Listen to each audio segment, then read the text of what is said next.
fact, even before you, but if it was you, it is a great tradition to be able to have all of you come in early and see what we're doing prior to anybody else, prior to opening the doors. And thanking you for what you do all year, for covering us. I think you do a remarkably, not only a great service for the industry, but you do a great job as you cover Sharp and have been fair to us over the last, at least since I've been here for 4 years, but you've been very respectful of our situation, and we can't thank you enough for that. So the least we can do is buy you some drinks, some ahi tuna, some sausage, whatever we have. So, you know, we didn't do this in Vegas, and we can be a little quirky with where we like to go. But there is a method to our madness, and I don't know how familiar you are with the history of the Alamo. Is anybody really here familiar with it, I guess? I had a airline, a gal on a plane coming down here asked me if the Alamo was in Dallas or Austin. So I told her it's really in neither. The city you're going to, that's where it is. We're landing in the Alamo.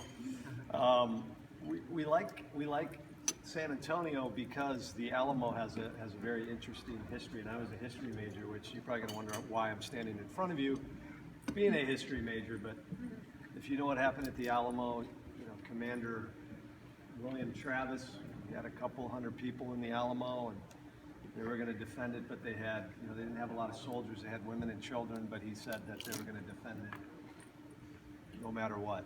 And if you know the history, he sent out a letter called Victory or Death. And he asked for reinforcements from the surrounding colonists, because who was coming? The Mexican army with 1,000 people, and they show up at the Alamo, and they all, you know the rest of the story, they lost, right?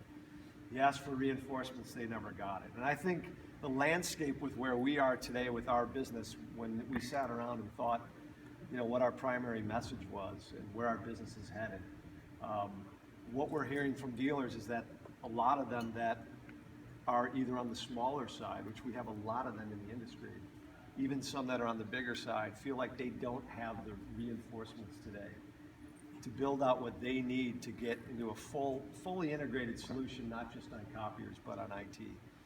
And so we bring you here today with alcohol. Of course, that's very important.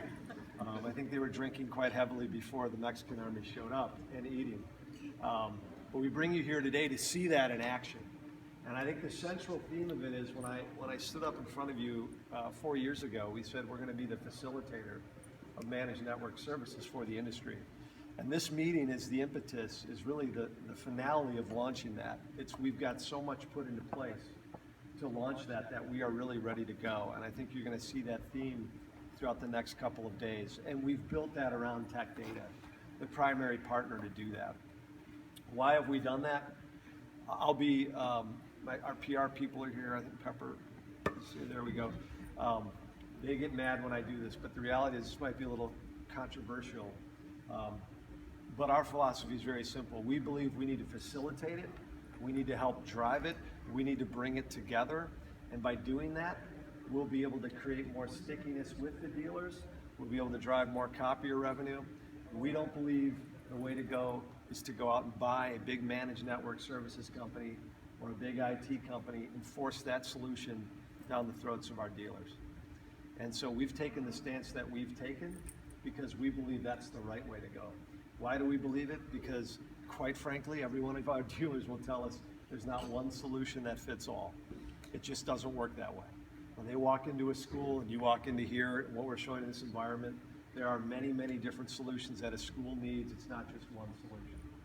So that's where we start. And what happens when you acquire big IT companies is you have a philosophy, you have a business process, you've got an agenda.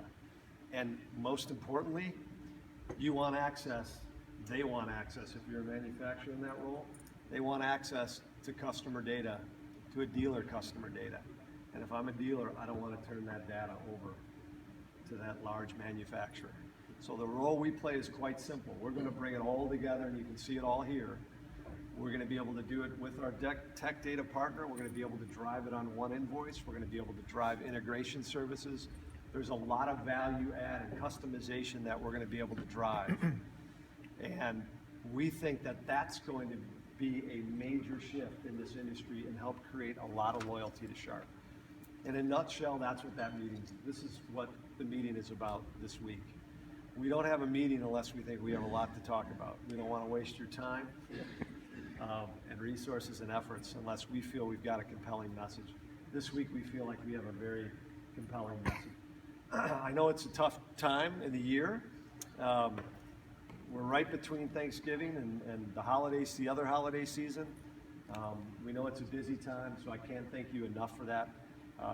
But we find that we can get a lot of people's attention. As a matter of fact, I complained to Mike very early on and said, why the hell are we having a meeting the first week in December? And he said, well, I have good news for you.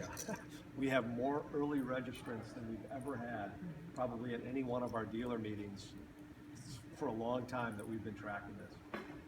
And it seems like many of those registrants are the folks at the level that are driving the business. We had a big push in sales and tech support people and the people that really are in the day-to-day of the dealer business, and we think are the ones that are going to be most receptive to this message. So hopefully you get that out of this week, out of the end of this week, and hopefully we deliver on that for many, many years to come.